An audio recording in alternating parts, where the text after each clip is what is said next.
بسم اللہ الرحمن الرحیم۔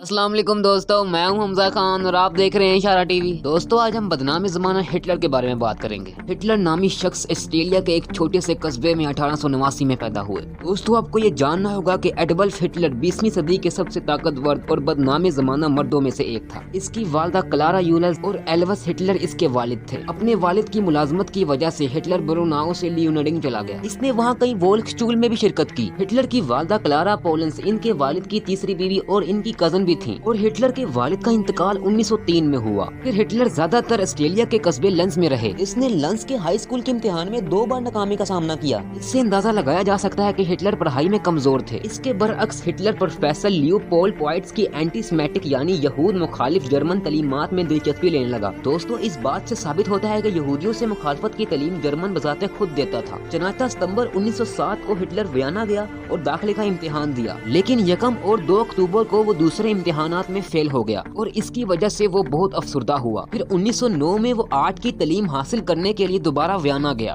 وہاں جا کر اکیڈمی آرٹس میں طالب علم بننے کی کوشش کی، لیکن پہلے داخلے امتحان میں بھی ناکام رہا۔ ہٹلر کا کہنا تھا کہ وہ سب سے پہلے ویانا میں ہی یہود مخالف بنا اور اسی ہی شہر یعنی ویانا میں یہودیوں کی بڑی علامت تھی۔ جب 1913 میں ہٹلر کی عمر 24 سال تھی تو اس وقت آسٹریلیا کے تمام جوانوں کو فوج میں بھرتی ہونا پڑا۔ چنانچہ ہٹلر کو آسٹریلیا کی فوج اور اسٹیرو ہنگری سلطنت میں بہت سی نسلی گروہوں کی وجہ سے پسند نہ تھی، اس لیے وہ آسٹریلیا چھوڑ کر جرمن چلا گیا۔ وہ جرمن شہر میونخ میں رہتا تھا۔ جنگ عظیم اول 16 اگست 1914 میں ہٹلر نے برورین فوج میں شمولیت اختیار کی اور پہلی جنگ عظیم دوستو جرمن سلطنت کے لیے لڑی۔ ہٹلر نے 16ویں برورین ریزو ریجمنٹ میں بیلجیم اور فرانس میں خدمت انجام دی۔ اسی دوران ہٹلر نے تقریباً سارا وقت مغربی محاذ میں گزارا۔ وہ ایک رنر تھا جو محاذ میں سب سے خطرناک کاموں میں سے ایک تھا۔ اس کا مطلب ہے کہ کئی پیغامات لے جانے کے لیے ایک پوزیشن سے دوسری پوزیشن پر بڑھنا۔ وقت نے اسے ترقی دی اور وہ 1 نومبر 1914 کو ایک گریفٹر بن گیا، یعنی ریاست متحدہ کی فوج میں ایک نینجی فرسٹ کلاس یا برطانوی فوج میں ایک لنس کارپول کی طرح کا کام۔ پھر اس حکومت نے ہٹلر کو 2 ستمبر 1914 کو آئرن کراس 2nd کلاس سے نوازا۔ 5 اکتوبر 1916 کو ہٹلر کو گولی لگنے سے چوٹ لگی اور 1 دسمبر کے درمیان ہٹلر کا فوجی ہسپتال بلیٹرز میں علاج ہوا اور مارچ 1917 کو وہ ٹھیک ہوتے ہی محاذ پر چلا گیا۔ وہاں جا کر اس نے جنگ لڑی اور فتح کے موقع پر اسے تلواروں کے ساتھ میلیٹر ورڈینس 3rd کلاس سے نوازا گیا۔ پھر مارچ 1918 میں ہٹلر نے بہار کے حملے میں حصہ لیا اور 14 اگست 1918 کو ہٹلر کو یہودی ہبو گوگٹ مینس نے 1st کلاس سے نوازا۔ پھر جب جرمنی کے ہتھیار ڈالنے کے بعد ہٹلر حیران رہ گیا، کیونکہ جرمن فوج ہی نے 9 نومبر 1918 میں دشمن کے علاقے پر قبضہ کر رکھا تھا۔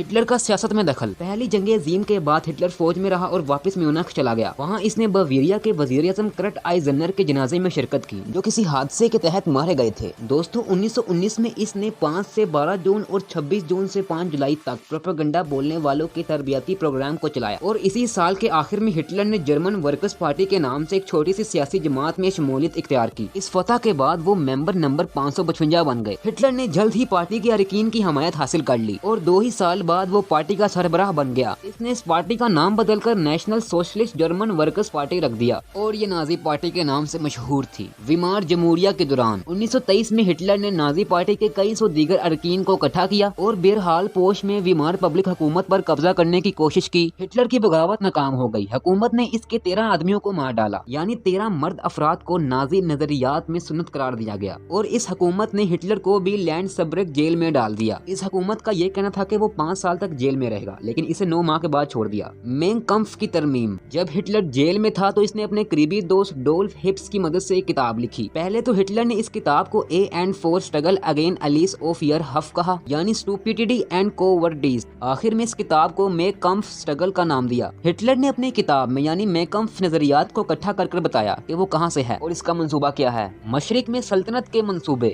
ہٹلر نے یہ منصوبہ پہلی جنگ عظیم میں جرمنی میں کاشتکاروں کی زمین پر قبضہ کرنے کے طریقے سے حاصل کیا۔ اس کا یہ خیال تھا کہ جمہوریت کو امریت سے بدلنا چاہیے، یعنی حکومت کے ذریعے حکومت انتخابات ووٹ دیتی ہے۔ ہٹلر کا یہ بھی خیال تھا کہ یہودیت اور کمیونزم ایک دوسرے سے جڑے ہوئے ہیں۔ یہودیوں کے خلاف اس کا غصہ تب تجویز کرتا ہے کہ انہیں مار دیا جائے، حالانکہ ہٹلر اس بات پہ واضح نہیں تھا کہ یہ کیسے کیا جانا چاہیے۔ مے کمف یعنی اس کی کتاب میں اس کا کہنا تھا کہ مارٹن لوتھر ایک عظیم جنگجو تھا اور یہ کہ ایک سچا سیاستدان اور ایک عظیم مسلح تھا۔ اقتدار کی طرف اٹھنا، جرمن فوج کو پورٹلینڈ پہ حملہ کرنے کا حکم دے کر دوسری جنگ عظیم شروع کرنے کا سرا ہٹلر کو جاتا ہے۔ اس کی فوج نے مغربی پورٹلینڈ اور بعد میں فرانس اور سویات یونان کے ایک بڑے حصے سمیت یورپ کے بشرطہ حصے پر قبضہ کر لیا۔ اس جنگ کے دوران ہٹلر نے نازیوں کو عورتوں اور بچوں سمیت بہت سے لوگوں کو قتل کرنے کا حکم دیا۔ ان نازیوں نے ہٹلر کے کہنے پر ہولوکاسٹ کے تقریباً 60 لاکھ یہودیوں کو قتل کیا۔ دوسرے لوگ جن کو نازیوں نے مارا ان میں روما یعنی خانہ بدوش، ہم جنس پرست روسی، پولش جیسے غلام اور اس کے سیاسی مخالفین بھی شامل تھے۔ آخر کار جرمنی کو شکست دینے کے لیے دنیا کے دوسرے ممالک نے مل کر کام کیا، یعنی ہٹلر کو شکست دینے کے لیے۔ پھر ہٹلر نے وہ تمام زمینیں کھو دیں جو اس نے قبضہ کر کے لی تھیں۔ اس جنگ میں لاکھوں جرمن مارے گئے۔ دوسری جنگ عظیم کے اختتام پر ہٹلر نے فیورر بنکر کے تمام لوگوں کو اسے چھوڑنے کی اجازت دی اور بہت سے لوگ برٹش گارڈن کے علاقے میں منتقل ہو گئے،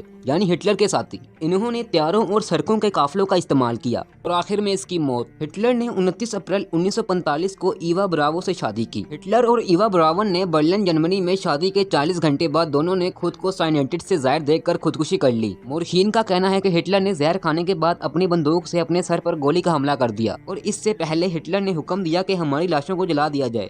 جس شخص نے ہٹلر کی زندگی پر کہانی لکھی اسے برائی کی جدید علامت کے طور پر بیان کیا گیا ہے۔ تاریخ میں کبھی ایسی بربادی نہیں ہوئی۔ ایڈولف ہٹلر کا برائی کا سفر، آسٹریلیا کا قومیت یافتہ جرمن سیاستدان، نیشنل سوشلسٹ پارٹی کا رہنما اور جرمنی کا امر 1889 سے 1945 تک تھا۔ میں امید کرتا ہوں ہماری ویڈیو آپ کو پسند آئی ہوگی۔ سبسکرائب کر دینا، آپ کو افسوس